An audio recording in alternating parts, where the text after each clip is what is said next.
Yun mga kabuway, andito tayo ngayon sa honey farm. Bibili tayo ng honey bee. Hahanap tayo ng honey at saka bee. Honey bee. Ay, okay, so nandito tayo sa honey cottage. Ito naman yung ganda eh. Yung may ikot-ikot pa doon. Tapos titignan natin yung mga honeybee kung paano nila inaalagaan. Okay, ito tayo guys. Pasok tayo sa loob ng honey cottage. Pasok kayo pa? Ano? Kano entrance? Nakausap ko na, pag vlogger daw, libre. Libre? Tara kayo sa Sabi ko, 10 tayo eh. Hindi, dyan mo na sa'yo. Ex-deal na lang eh. Magkano? 10. 10 real guys ang ating entrance. 10 real, ay mas parang. So yun guys, 10 real lang ang entrance dito sa honey cottage. So pasok na tayo. Ito yung entrance nila. Pasok tayo. And ito yun. Puro gabong bilya yung makikita mo.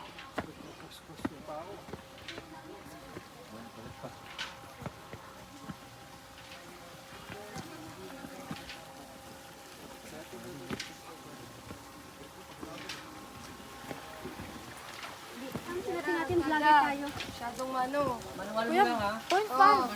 Kasi baka mamaya biglang mag-usok ka. Using. Umayos. Oh, ganda dito. To the left, to the right. Ganda ng design. Hello guys, nandito kami sa Sa honey farm. So ito naman, ito yung unang panahon, ito yung pag nila ng tubig oh.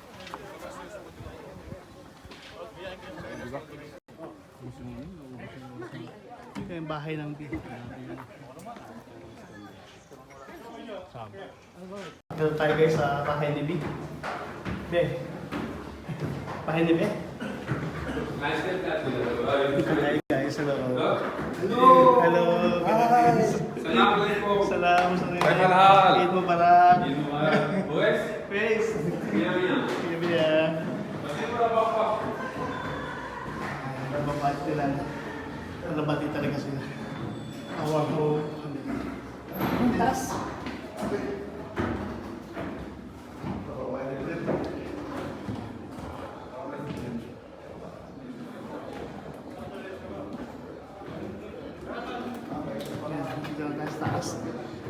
Welcome to Honey Cottage. Ito yung makikita dito guys. Sa loob. And ito yung loob. Saudi Arabia. Riyadh. We're going inside. Okay. Honey shop. Hello, Virgo. Oh. Ito yung bilihan ng honey. Malalaman daw pag pag namamagay yung mukha ng titindi. Hinan nyo. Kuha ng mga pulot. Maganga. Yun guys, mga honey. Ano yun?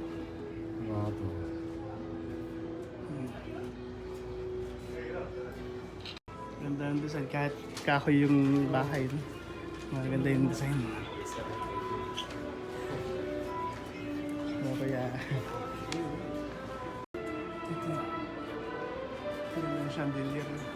Sungay na ako sa iyo. Sungay na ako sa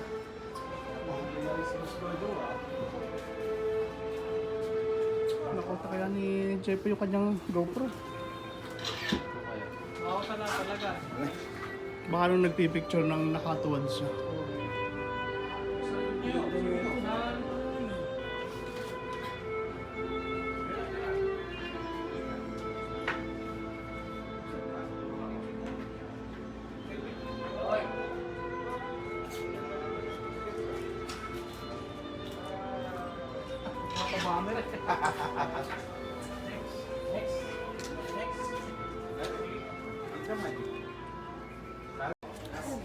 Sumamit natin sa baba.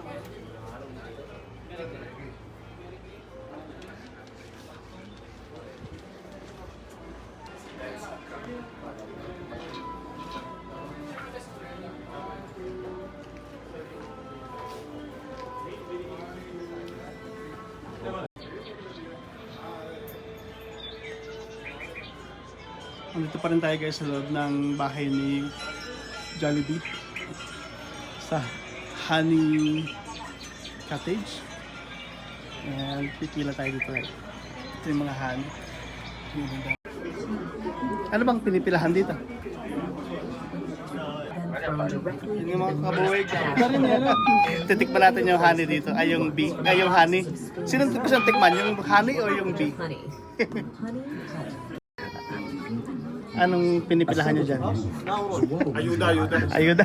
نحن عائلة كوخ العسل بتاتا يمنع دخول الأطفال Ayan guys, لأي titikman سبب natin yung من honey. الأسباب. يوجد كاميرات from health monitors regarding children. Children are strictly prohibited from entering for any reason. There are cameras that monitor this matter. Ano? الملاعق الخشبية التي وتتصل باليد تستخدم لمرة واحدة فقط ثم تذهب مباشرة Tamis, guys. رسالة مهملات Tamis. وتستبدل فورا بأخرى جديدة من صناديق الملاعق المنتشرة بجانب كل عبوة عسل. ضيوف كوخ العسل يتحمل الشخص قيمة العبوة في حالة مخالفة إجراءات الصحة Sa والسلامة. makatapos may diabetes na tayo. Guests of our family. For your health and everyone's safety, wooden spoons that enter the mouth and are picked up by hand are used only once. Okay nang sarado. Thrown directly into the nearest trash can. Immediately replaced Mas with maitim, new mas ones masarap. from the boxes of spoons spread next to each package Mas of maitim honey. daw, mas masarap. Honey cut guests. The person that I Parang asukal lang. May kanong sarado. السادة الضيوف زوار منزل Ang dami عائلة natin titikman نحن guys. عائلة كوخ العسل نجدد الترحيب فأهلا وسهلا بكم في بلاد النحل والعسل. الرجاء بجانب سياسة عائلتنا Ito, honey الوطنية talaga. أثناء تجارب العسل يبقى الطفل خلف السياج الخشبي ويتذوق العسل عن طريق مرافقي. لا تترددوا بطلب المساعدة فيما يخص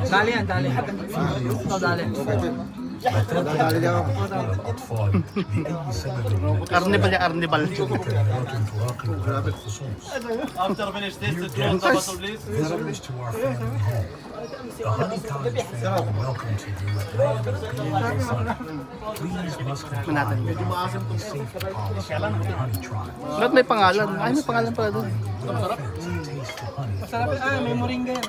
Do not hesitate to ask Ayoko yan. help from health monitors regarding children. Children are strictly prohibited from entering for any reason. There are cameras that monitor this matter. And you want to buy in honey, you can picture sticker and go in shop. On sticker. Yung iba parang asukal. Yung iba parang asukal lang. Parang asukal yung iba. May babumulog ko.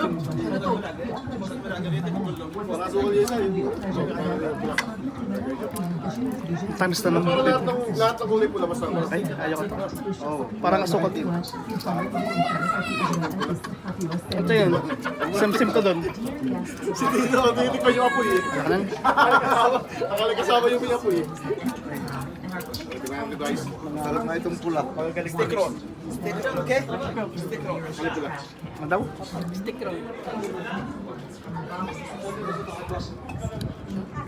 Parang ayoko nang tikman yung iba. Ayoko nang tikman yung iba guys. Ito. Gusto ko yung maitim. Ito hindi ko pa ito nang tikman.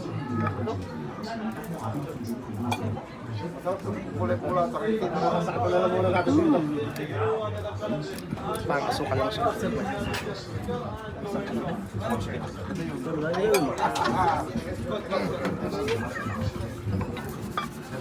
Ito, last.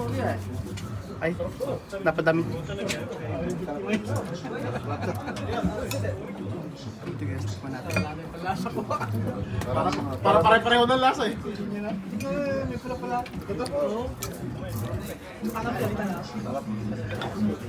Last. Baka it's a prank. Last na to. Ah, meron pa dun. Meron pa pala dun sa labas dun.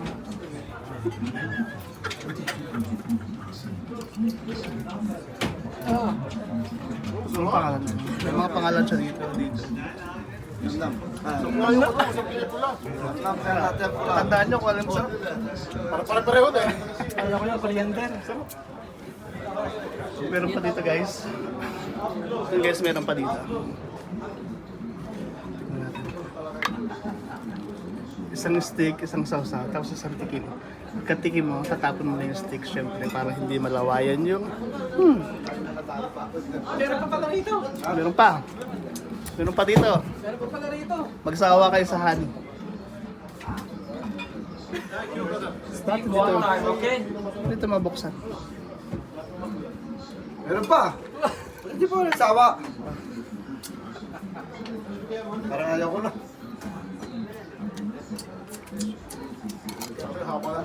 Nasa dulo na daw yung masarap eh. Hindi. Promise ha? Lahat tinikman. Pwede mo tikman. Katapos ang Lahat yan kaya mo pwede mo tikman. Sarap.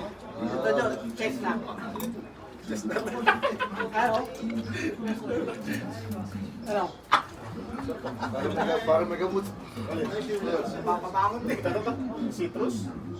Citrus kaya pala. Citrus. Kaya may gamot. One time, okay? Sarap.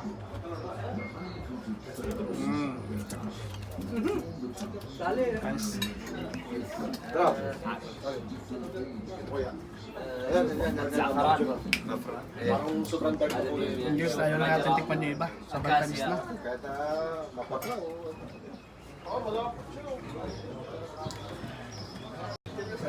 Ito yung souvenir nila. Pag may gusto kong bilhin, dito natin bibilhin yung ating honey. And Yung mga tinikman natin. alin, dyan yung masarap. Hindi ko maintindihan kung ano yung masarap eh. Experience yun. Halos pare-pareho ng lasa. Pero masarap. Iba yung... Hindi na malaman kung alin yung ano. Hindi na malaman kung alin yung... Guys, sobrang haba niya no. Iba't ibang ano, may lasang kasungan. May lasang Nabili yun? carnival. Magkano? Anong KG na yun? One half? Kalahati? 125? Kampulos? 100 100? kg, yes. Half, wait, battle, hada? Yes. 2 piece, hada. 2 piece? Yes. Den شوكة يا شباب. Tsaba kapi. Yung wallet guys. Sticker lang sa ano. Sticker lang sa wallet, baka may iba. And how much? Yes. So yun guys, bumili tayo ng 2 bote. Isa kay Boss Mel at isa sa akin. Aywa, syukran. Ito yung ating binili guys. Magkano bili mo? 100 isang ganun. Isang bote. Bote. Ito to? Suppose mali pabili no? Kasi po. So guys, bumili tayo ng 2 bote. Ito. 100 real yung isang ganun. Half kg, half kg.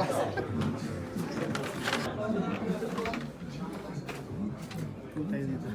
Ay, guys, yung ano. Ano ito yung ano? Bahay. Wow. Bahay na bubuyog. Diyan na kinukuha yun. Diyan na na-harvest yung mga pulot. Pulot po kyutan. Sa taas oh. Ano talaga. Ayan mga bati oh. Yan yung mga bahay ng mga bubuyog. Bahay ni Jollibee. Diyan nila inaalagaan to. Ayan mga mga bahay nila. Nandiyan yung queen, yung reyna. Reyna ng gabi. Ito yung mga costume ng mga bubuyog. May medyas. Costume ni Sulit Jollibee. yung experience nyo dito guys. Actually napakamura lang ng entrance. 10 real lang. Pero Bababa kayo ng bangin. worth it yung makikita nyo lahat. Saka matitipid. So yun guys, bababa na tayo dito sa bahay ni Jollibee. Bahay ni B. And nakabili na tayo ng honey. So, baba na tayo guys. Wow, may pa chandelier din naman pala sila. Chandelier.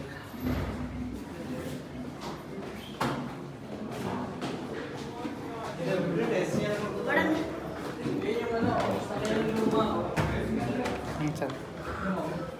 Oh. Sila yung nagtatag ng ano. Siguro sila yung nagtatag nitong honeybee na to. Honey cottage. Kaya nila. Isang painting mo, tapos pa. Siguro sila talaga yung may-ari nito. Ayan sila.